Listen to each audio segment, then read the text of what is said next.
Praise the Lord. I welcome each one of you in the name of Jesus in this short time of meditation. God is with us, God is love, and God is always helping us in all our ways, and we can feel His presence. When I was reading Bible and I was thinking about Jesus, He came to this earth. But sometimes it came to my mind, why did Jesus come? And who is Jesus? When we look in the Bible, we get many answers. Who is Jesus and why did He come?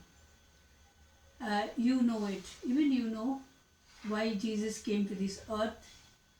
But I want to, uh, when I want to thinking to get the answer from the Bible, there are many answers, but I picked up 4 answers why Jesus came to this earth.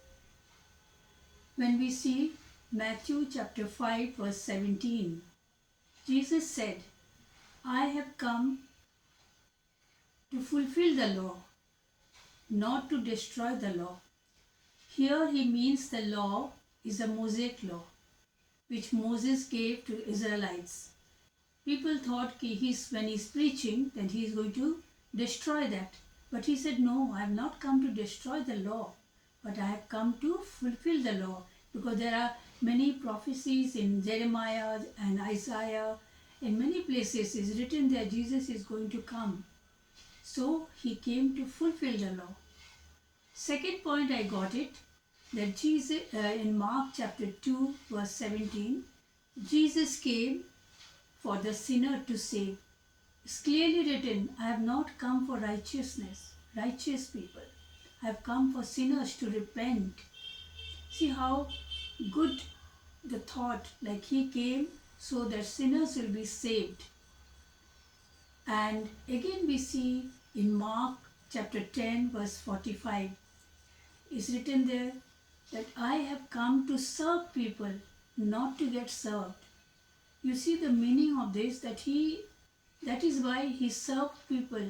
He went house to house, village to village. He walked in every way. So he came to serve, to give them the good words and teachings. So he fulfilled his saying that I have come to not to take the servings but to serve others. Then the last point I have taken from John chapter 3 verse 17. All of us we know this chapter 6 verse 16 is God so loved the world. Verse 17 says that I have not come to destroy the world, but I have come for the sinners to repent, and they will be repent. When they repent, they get the righteousness and they get the assurance that they are going to the kingdom of heaven. See, these 4 important points I picked up. There are many more points where Jesus came, but these points I have taken from Bible, because I want to, when I learn, when I read, I try to get all the answers from the Bible, because Bible is the book where we have many questions and we have answers also. It is a history, geography, and everything we get it in Bible. So Jesus has come there. In Luke chapter 9 verse 18 we see when Jesus finished feeding the miracle of feeding the bread and fishes to the people, then he sat down to pray. Here Jesus is teaching us to pray always to Father. Every time he used to go out and pray to Father. We have to see in our own life how many times we pray. It is good to have a personal devotion sitting quietly, but when you are walking, when you are having problems, when we are doing some work, we can call Father. We can call our Father. We can pray. We can put our petition before God, because He is our Creator. So there we see Jesus was praying, and after praying He asked His disciples, what do you think these people think of me?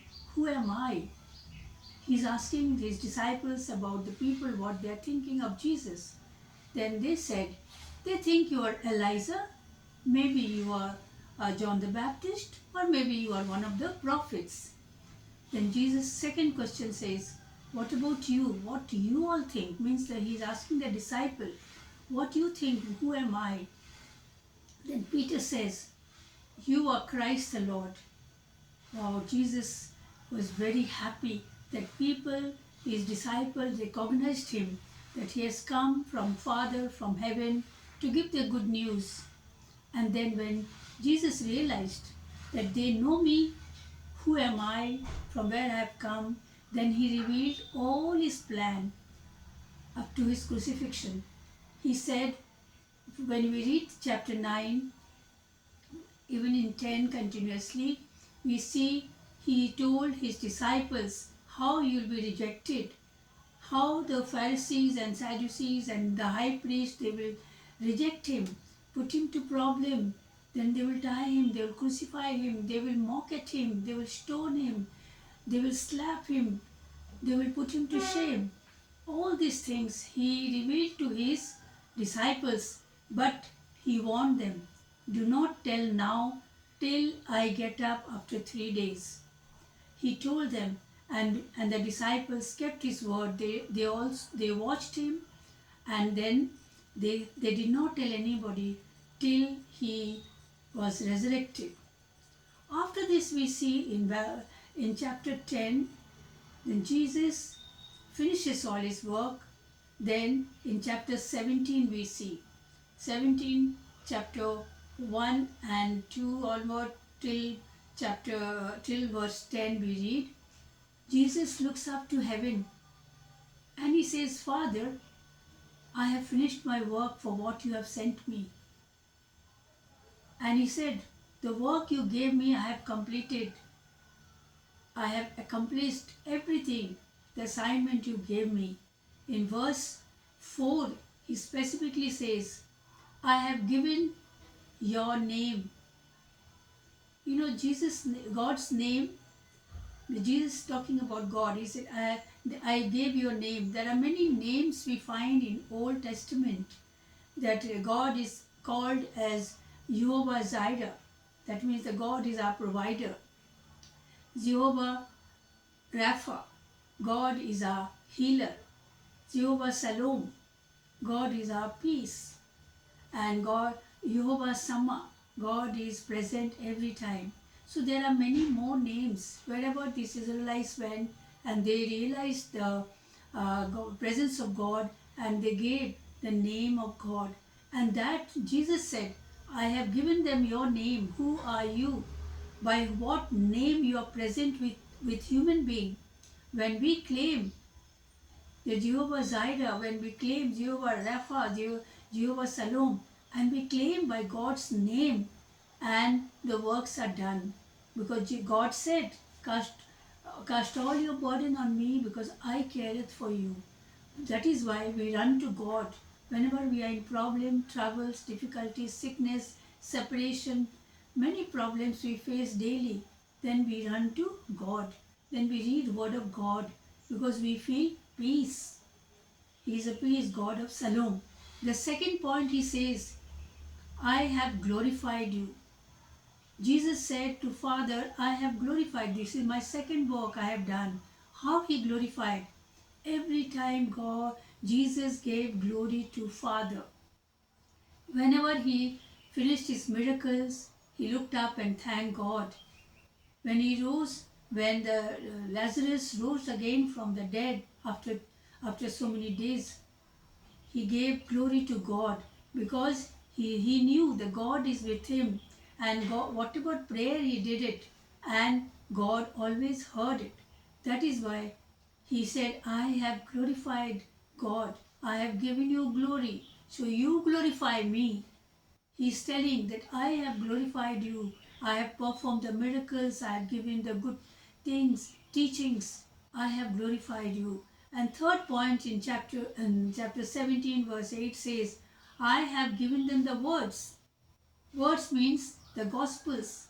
The four gospels, the teachings, the miracles, the parables he has given us in a very simple form.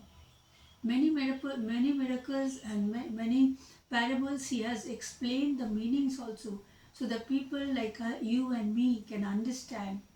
So you see minutely Jesus also came for this earth to save the sinners, to get to minister us, to heal us, to teach us. So he is saying, God, I have finished my work. Now you glorify me, because he got the strength when Moses, Elijah came on the mountain and the time of transfiguration, and he got the strength. He got the Holy Spirit strength, so that he was filled with strength to face the trial. See, God is telling us also, Jesus is telling us also, that you are sent, you and me are sent on this earth for some purpose. When we read Paul's letters, God has blessed us with some talents. God has blessed us with many different kinds of gifts. We have to know our gifts. It is written there. When Jesus gave the parables, the talents he has given, if you don't use it, he will take it back. He will give it to somebody else. We have to know what is our talent. There are many different talents God has given to each one of us. We have to know and we have to work, because God's coming is very close. We can see when we read Matthew chapter 25, we see the rumors of war, the famines, the, the many other natural calamities are going on, different types of um, environment is coming. All these things are written in the Bible. This is the beginning. So we have to prepare ourselves to go up and stand before the judgment seat. So it is good to read Bible. It is good to go to church. It is good to have a good fellowship and things like that. But personally, I request each one of you, and I tell for myself also, that we have to be very close to God. If we believers are close to God, people are watching us. People know that we are different in this world. Staying in this world, we are different. Because God said, He is with us. He is everywhere with us. God is somewhere. He is always with us. And He will lead us and guide us in every step of our life. We have to be firmly have faith on Him, read the Word. When we read the Word, God speaks to us. When we pray, we only give our petitions, our supplications, our praises and thanks to God. But reading Word, giving time to understand is very, very important. May God bless each one of us when we hear this and when we read the words and we get blessings. Amen.